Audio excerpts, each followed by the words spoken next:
Jaya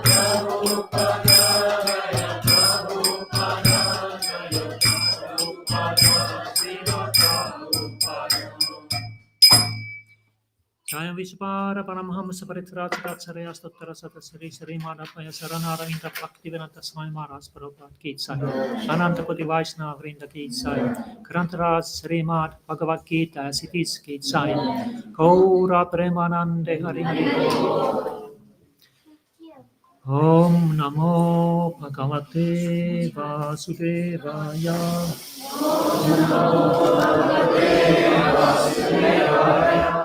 Om Namo Bhagavate Vasudevaya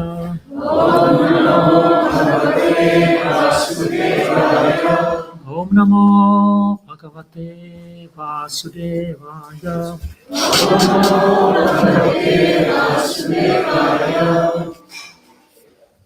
So, welcome to our Sunday program to Hare Krishna Temple. Now we have a lecture from Bhagavad Gita as it is, and after that we have Arati ceremony and singing Hare Krishna. So we are reading Bhagavad Gita chapter 2, verse 14.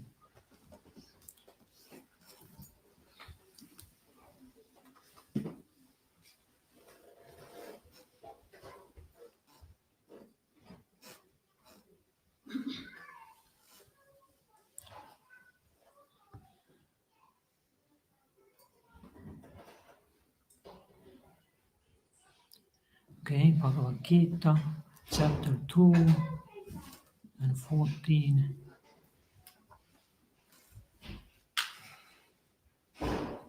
Matra sparsastu kaunteya.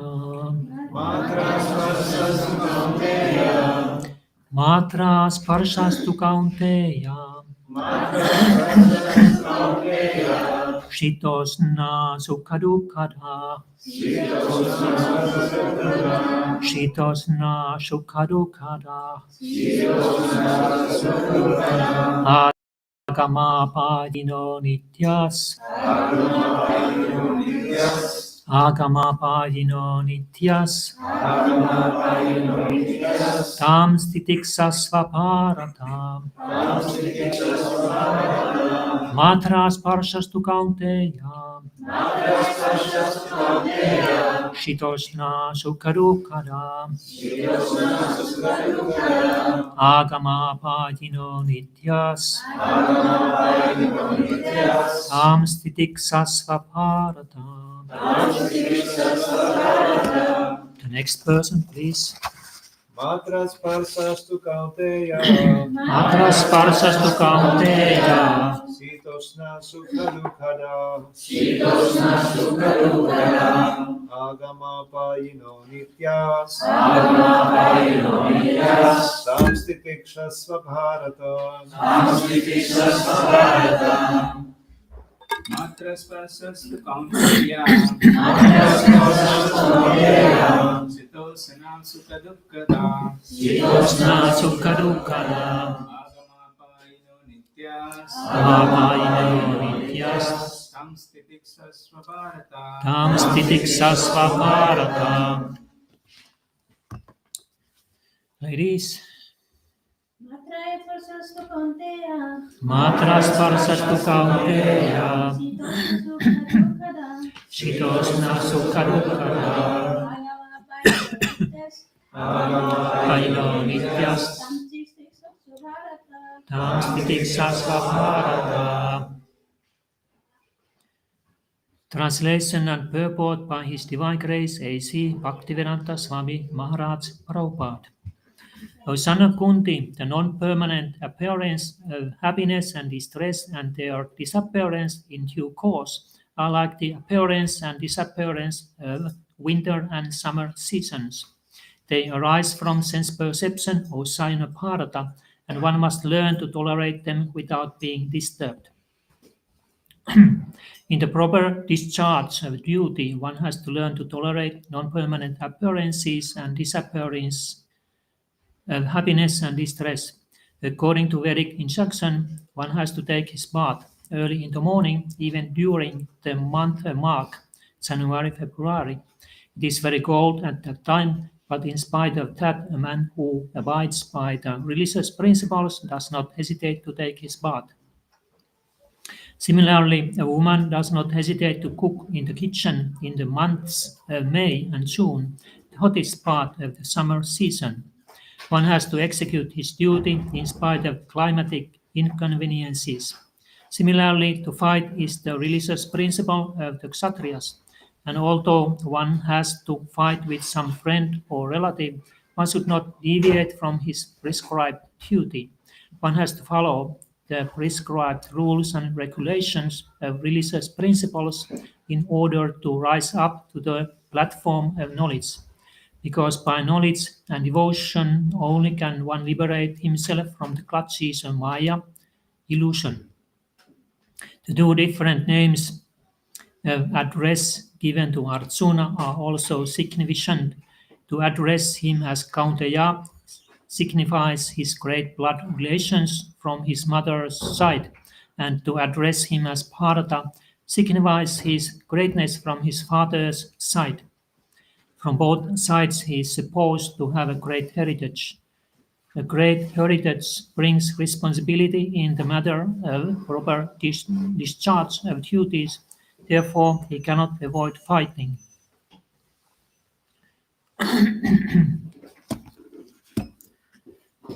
Namo Vishvare Krishna Presthe Bhutale Sarimta Bhaktivedanta Swamiti Namine Namaste Sarasvate Deve Kauravadi Prasarine Nirvises Sunivadi Paskate Starine Namakyana Timirandasya Kyana Anjana Salakya Saksurunvilitam Yena Tasmai Sri Gurave Namaha. Those who are familiar with Bhagavad Gita, they have many times learned, studied this verse. This verse informs us that the happiness and distress that we experience in our life, they are like winter and summer seasons. They appear from sense perception, and one has to learn to tolerate these dualities without being disturbed. So this verse reveals also that what we experience in this world, everything comes through our mind. So in our mind, we consider things to be distressful or happy. This is the function of the mind only. And person who has under the direction of the mind, he has to suffer these dualities. And person who has conquered his mind, he does not have any more to suffer or be overly joyous when he meets in his life these things which bring so-called happiness and so-called distress. Why Krishna is speaking this verse to his friend Arjuna is that they are now between two armies on the battlefield. And Arjuna is very much disturbed of this situation because on the opposite side there are his cousin brothers who are his relatives, and there are also his guru, military teacher, and there is his grandfather. And now, because fighting is going to start soon, he has to fight against them, and possibly he has to kill them by his arrows. So Arjuna is a very good-hearted man. He was pondering that what shall I do in this situation? If I resign from fighting, that's not good. And if I fight, that's also not good. And therefore, he loses his composure and turns to Krishna, asks him to help him in this difficult situation. He actually accepts Krishna as his spiritual master and surrenders unto him. And in the purport of this particular verse, Srila Prabhupada explains that we cannot solve the problems of life by ourselves. Although we, of course, we are responsible of our lives. We cannot say that somebody else is responsible of my life. We are ourselves responsible, but there are things that we cannot solve without turning to spiritual master, who can, by his guidance and instructions, help us to solve our problems of life. And then when he surrenders unto Krishna, then Krishna, first of all, he gives chastisement. This is the duty of the Guru.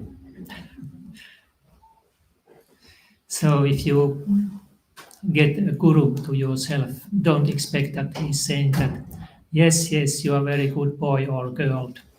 Everything that you do is good. No, he's not doing that. His first duty is to chastise his disciple in order to decrease his false ego. Because for false ego, we are thinking that, yes, I know things, I know how to do things and everything. And in this state, we cannot receive instructions. So Krishna, as the Guru of Arjuna, is chastising him that, you fool, you think that you know something, but actually you do not know anything. And then when this relationship is established and Arjuna has got his chastisement, then he is more humble and ready to receive these instructions from his spiritual master. And what Krishna then instructs him, he starts to instruct him that there is difference between eternal soul and the temporary body. And he continues these instructions by this verse, what we have now here. Now, first he is instructing that, look, Arjuna, on this battlefield, none of these kings who has gathered there, you or me, all of us, we have existed before. We are existing now, and in the future, no one of us shall cease to be. What does that mean? It means that all of us, you, me, and the others, we are actually eternal. In the past, there were no time that we did not exist. Now we are existing, and in the future, we don't cease to be existing. But he's still speaking about these persons, like bodies. So one may ask that, what does it mean? We see that the body is dying, especially now they are on the battlefield. So what does it mean? You said that we are always existing, but we see that this person is dead. What does it mean? And therefore Krishna, then he speaks the next verse, that just as the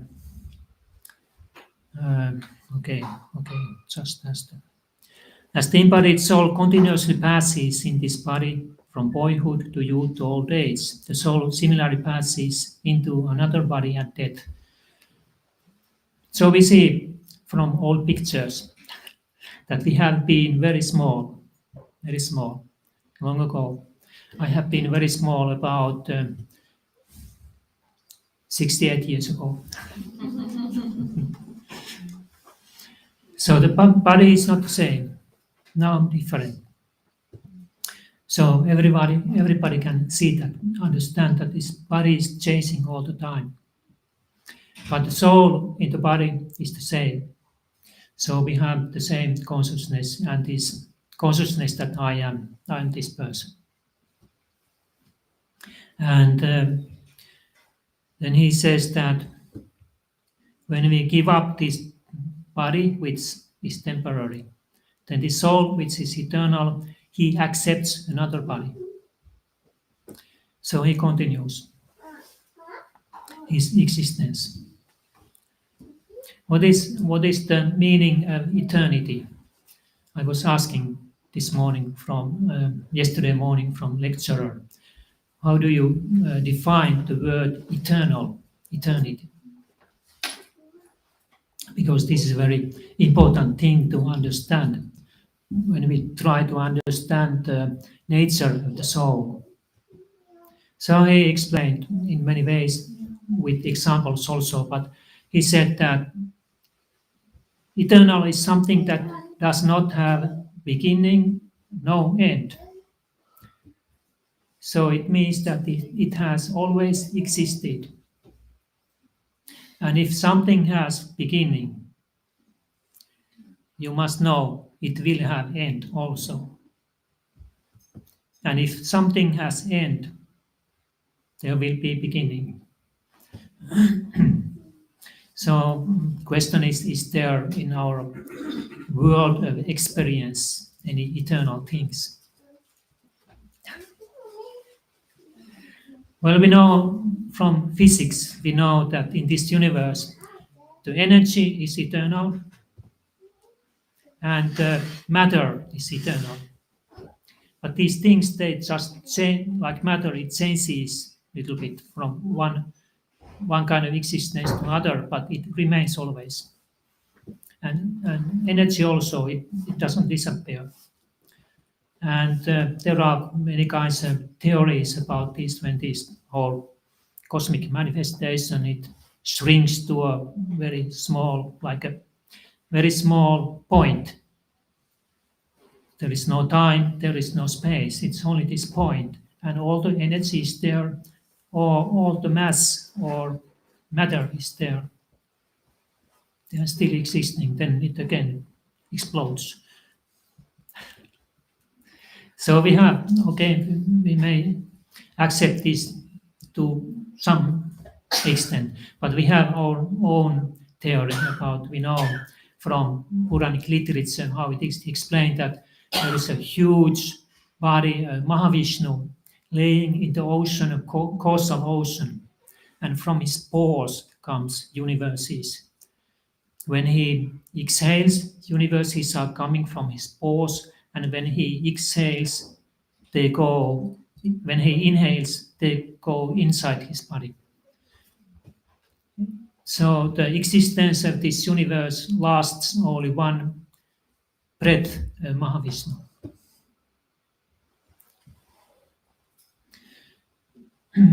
So this today's verse can be understood in many ways, because in our daily lives we meet with these dualities, sometimes distress, sometimes happiness, and how to deal with them.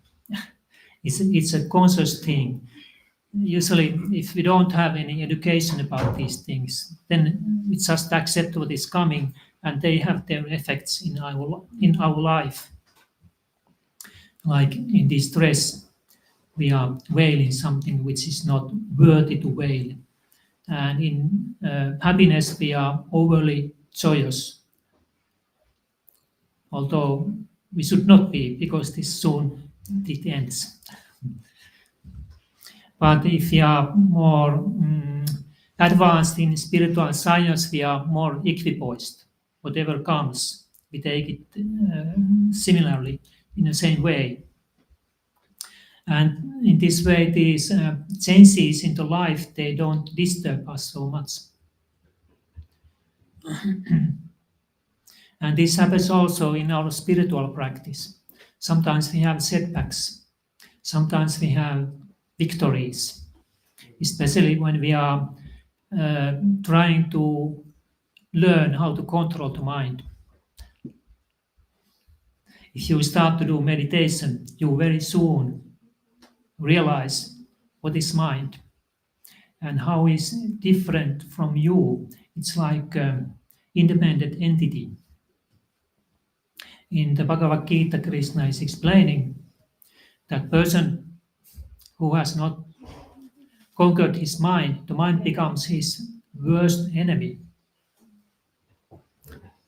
And then if we conquer our mind, it becomes our friend. It is also explained that it's like training a wild lion. So it's very ferocious and very dangerous. But if one is an expert, he can train and tame this lion. But still one has always be very alert, not to be inattentive with this lion or be inattentive with the mind. Like yogi is never inattentive with his mind. Now we think that, wow, it's very difficult. We have always control and follow what the mind is saying and thinking. But it's not actually so. When it is mind is controlled, then it follows our dictation. It doesn't do things whimsically and independently. It becomes our friend. So in the spiritual practice also we learn that being equipoised, when there is success or failure, in both cases, being equipoised and continue our practice. Krishna is later on, not in chapter, but later on, he is explaining how to control the mind, and he is saying that it is possible by suitable practice and by detachment.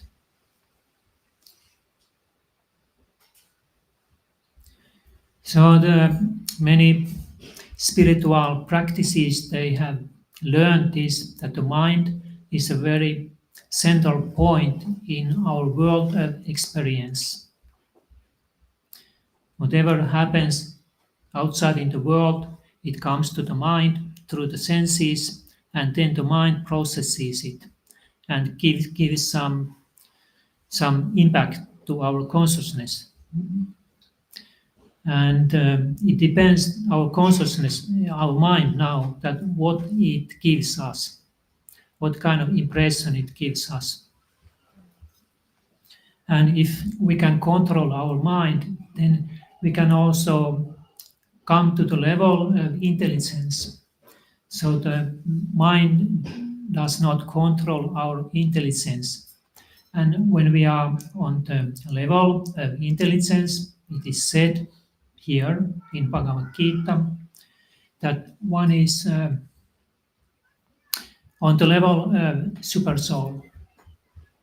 Super soul is in our heart, and he knows all of us. He knows our past, present, and future. And when we are on the level of super soul, we are on the transcendental platform.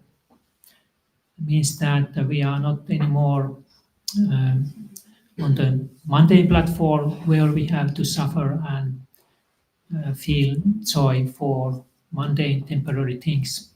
And on this transcendental platform, there is this real happiness.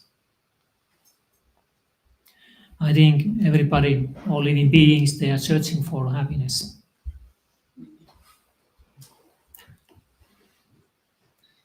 If not, then what we are searching for?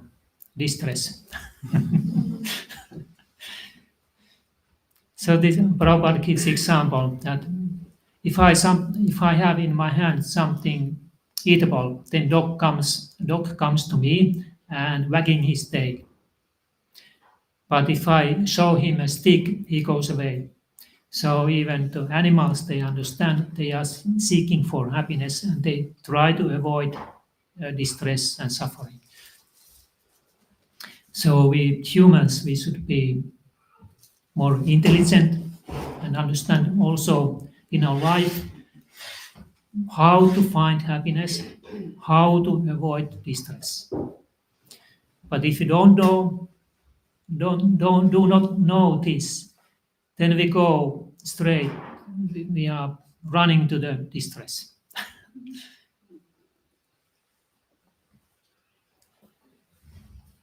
How it was this English saying, fools rush there where angels fear to tread. Fools, they rush to do things where angels, let's say, more pure persons, they fear to put their feet. So they know how to avoid distress, but fools do not know. And to find happiness, yes, that's the question. How do we find happiness? How can we avoid suffering in our lives? So we know from Bhagavad Gita, once again, that the man who is envious, hateful, lusty, violent, arrogant, proud, and so on, this kind of man cannot find happiness in his life. Therefore, we must purify our heart from these impurities. And this process of Krishna consciousness is exactly that. We try to purify our heart from impurities so that we can purify our consciousness and experience higher happiness and be freed from distress. And that's the reason why do we chant this Hare Krishna mantra. Because Lord Chaitanya Mahaprabhu, who inaugurated this Krishna consciousness movement, he gave us this chanting of Hare Krishna mantra to purify our heart. So this Hare Krishna mantra, it has other these good things also, benefits that we get when we chant it. But this is like the basic thing. It purifies our heart.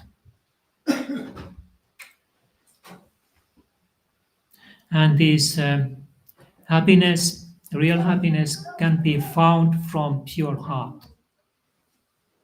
Now when we are conditioned, we try to find this happiness from outside through our sense gratification.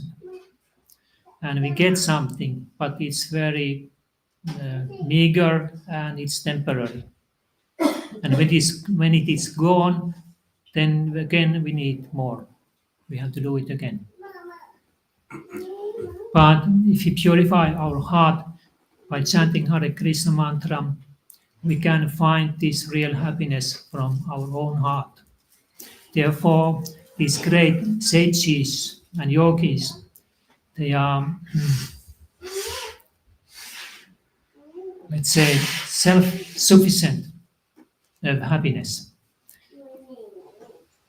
Their whole existence is like blissful. They don't have to search for things outside from their own existence.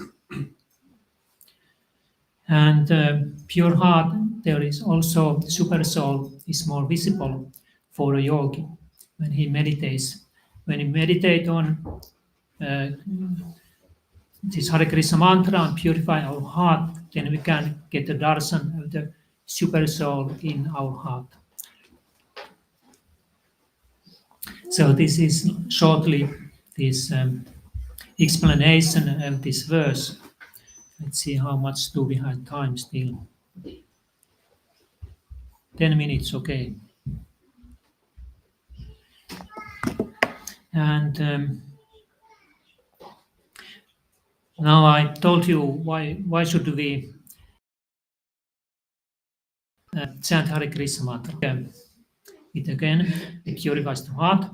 We can find the real happiness and become transcendental, ultimately. But it's not so easy. It's not done in one day. It takes years. So we don't want to discourage anybody, but good things, they take their own time. Therefore, it should be like a continuous practice, this chanting Hare Krishna and follow this Krishna consciousness to attain this ultimate good and ultimate benefit for us. But one can taste a little bit this transcendental bliss already from the beginning. So it's not so that we had to struggle for decades to get it, but you can taste it already in the beginning. And if you have little faith, and let's say you put your faith in that, and you are sincere. So there is one story about one devotee who lived in an ancient time. His name was Sudama Vipra. Vipra means that he is from Brahmana background.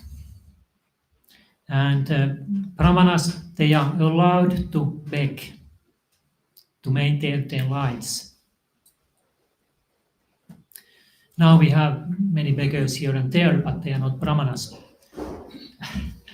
But in Vedic society, Brahmanas were allowed to beg, others no. Others, they had to work according to their prescribed duties. Sudama Vipra was very happy, although he was very poor, but he was married, and his wife, of course, complained that they should have some wealth. And wife also gave him instructions that you go to see Krishna, who was that time living in Dwaraka. Because you are a devotee of Krishna, you can ask from him some wealth. So Sudama Vipra then started his journey to Dwaraka. He asked some flat fries from neighbors to give some present to Krishna. Flat fries is poha. One can cook nicely flat rice with vegetables and spices, but usually it's like a very simple food that if you don't much money, then you can purchase flat rice. So he went there to Dwaraka, and because he was a Brahmana, he was allowed to see Krishna. He went to Krishna's wife, Rukmini's palace, to see Krishna there, and Krishna received him well, giving him seat and worshipped him. And then, because Sudama Vipra was once Krishna's schoolmate, they were both in Kurukula at the same time. Then they sat there together and they recalled their times in Kurukula. They had a good time. And then Sudama Vipra, he spent his night there, and on the next morning he left. But he forgot to ask wealth from Krishna. And then when he was there, Krishna took these flat fries from him and ate it a little bit. And then when Sudama Vipra, he returned to his home. Now he was without any wealth. Wife asked him to ask wealth from Krishna, but he forgot to do that. He was returning to home, and he was very satisfied. after meeting with Krishna, he saw that his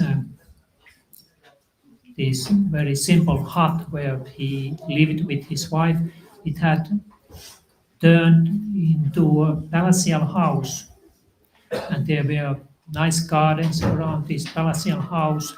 There were servants and singers and water pools and nice birds and so on. So he was very surprised about this change. And his wife also came to see him, and she was dressed nicely and decorated with jewelries. And Sudama Vipra was very much surprised about this change. But when Sudama was there in Dwaraka still with Krishna, and Krishna ate little bit this flat rice what he brought to him, then Rukmini Devi, she said Krishna that stop, you have taken morsel, and that morsel is enough to guarantee this person great opulence and wealth. So the meaning was that he gave something to Krishna with devotion, and then he got great wealth from Krishna because of this devotional activity. But Krishna gave him wealth because he knew that Sudama Vipra was his devotee, and he never would misuse this wealth for his own sense gratification and then deviate from Krishna consciousness. Therefore, he could give it to him. So in this way, we can take shelter of Krishna and try to give him some devotion, offer him some devotion, and without expecting anything back, because this is pure devotional service. Srila Prabhupada translated this word bhakti as devotional service, and this is good translation, because somebody may think that bhakti is something that I just sit down and meditate on whole day. But this means that devotional service means some activity. We do something for Krishna in devotion. Krishna also explains here in Bhagavad Gita, Patram puspam alam toyam yome bhakti prayatsiti tat aham bhakti upahritam asnami prayat atmanaha. That if one gives me with love and devotion a leaf, a flower, a fruit, or water, I will accept it. So that means that we can offer Krishna very small things which are not expensive, not valuable, but if we do it with love and devotion, with sincere heart, then Krishna will accept that. Thank you very much for your attention. We had to end here. So if you have some comments or questions, now you can ask or say.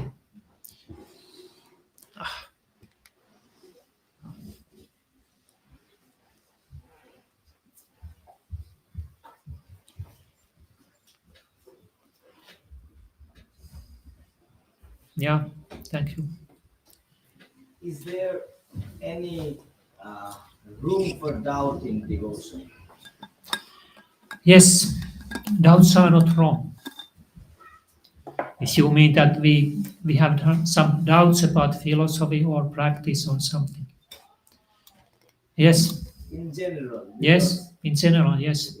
It Doubt- is. Yes. There can be doubts, yes. And then we can ask that how is it you do like this, but I feel that it's not right. Not only in that sense. Let's say I am having these spiritual experiences a little bit enhanced than ordinary. not only ordinary but with enhanced experience, spiritual experiences.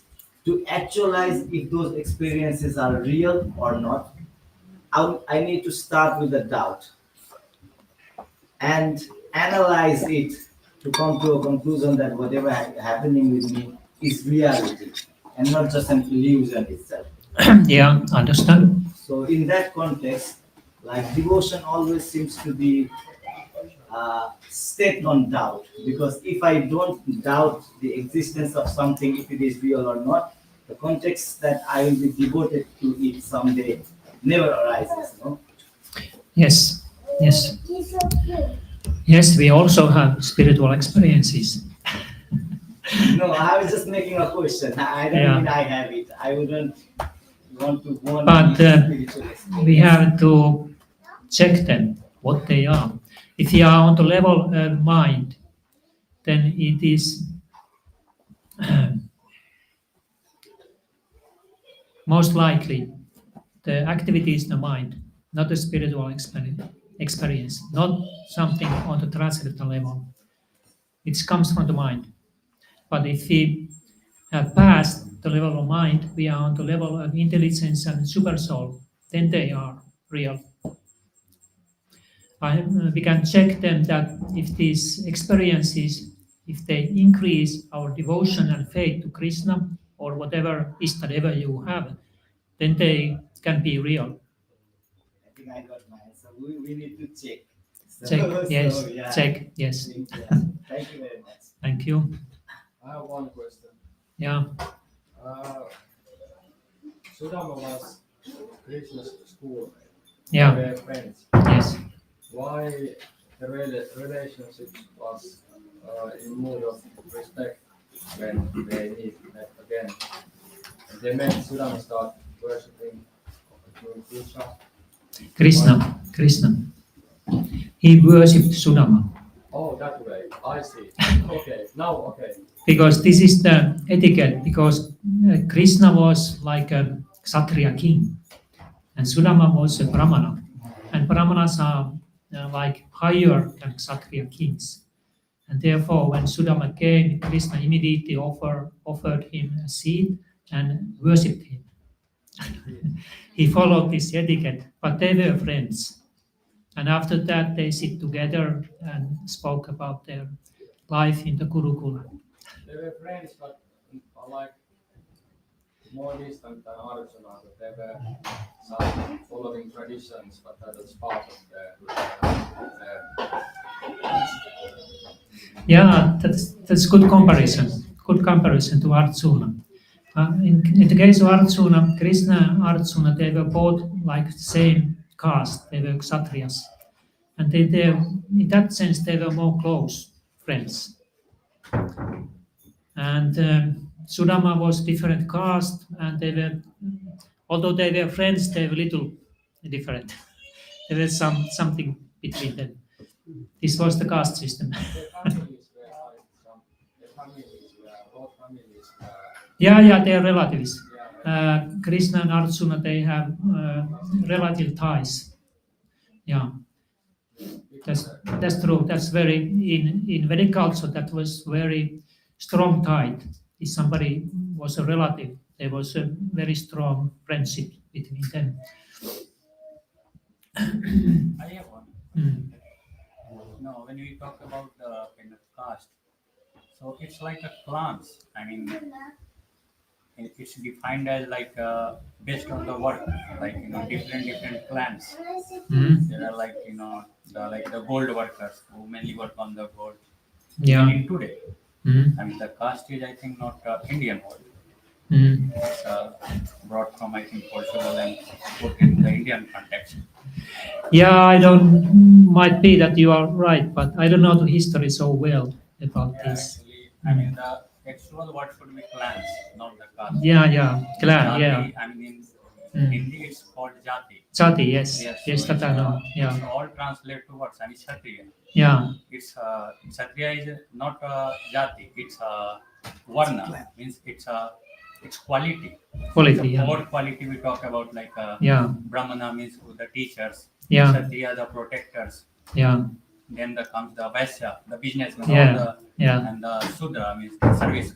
Yeah. So all the servicemen, like Yeah. today, whoever is working, they come in the Sudra. Yeah. All the army and other things, other Yeah. rulers, Yeah. they come in the Kshatriya. Yeah. And the business people, all the Vaisya and Yeah. all the teachers like you, all will come in the Yeah. Brahmana. So these are like the quality based. Yeah, that's The jati but is like the kind of the family backgrounds they have been. yeah. So that's Yeah, yeah. different.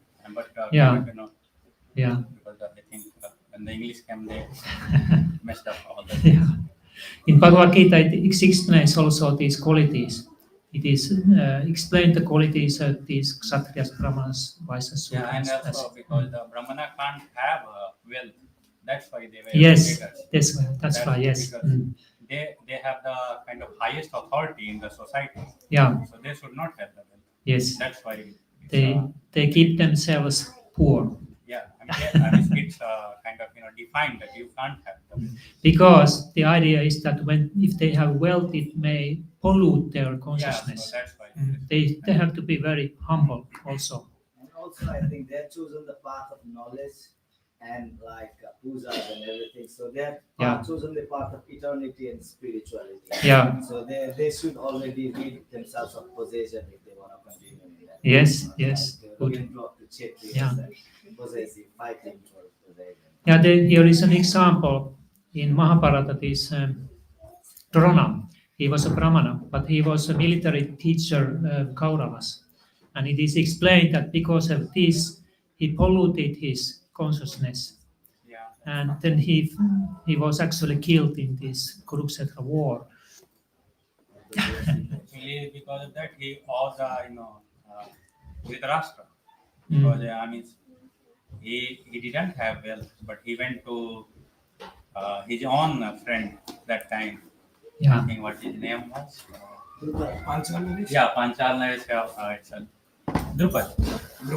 Drupad, oh, yeah, yes, But he yes. insulted him instead Yes. of kind of giving anything. Yeah. He becomes so angry that time. And when he come back, that time because he was very kind of a skilled warrior too.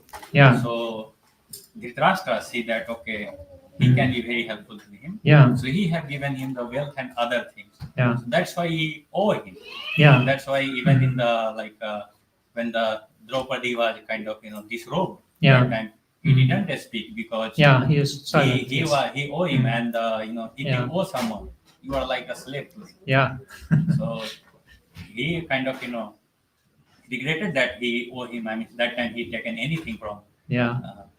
this, Yeah, he sold his soul to that's the Dhritarashtra complex story. for That's why money. we should not kind of have wealth or Yeah. No. take anything from anyone Yeah. without paying anything. So Yeah. that's- Yeah, this Brahmana. Yes. If I can add. Yeah. So, like, just as you said, like, for Brahmins not having Stop. Yeah. Brahmins not having the wealth part, Dronacharya was a Rajguru. Mm. So, whom you serve, that kind of blessings you receive from whom you serve. Mm. So, I serve to a middleman, my blessings will be in that way. I serve to a royal, my receivings would be from same type of source. Yeah. So a Brahmana, so in that part of the era, probably education was not commercialized. Yeah. It was Definitely, not. clans had their own way Yeah. of serving and taking. Yeah. So give and take has been a part of the Yeah. process. Donations, but not Yes. too much. Not Or to maintain the life. Only. Yeah. So being a Rajaguru, he could own that part, Yeah. and Yeah. so probably that's how it went. And it was during that. Yeah. Actually, not. I was not talking about that concept. But when he kind Okay. of Sorry, but we have to. There is another because the ceremony wife coming. asked, Excuse me. Thank you very much. Thank you.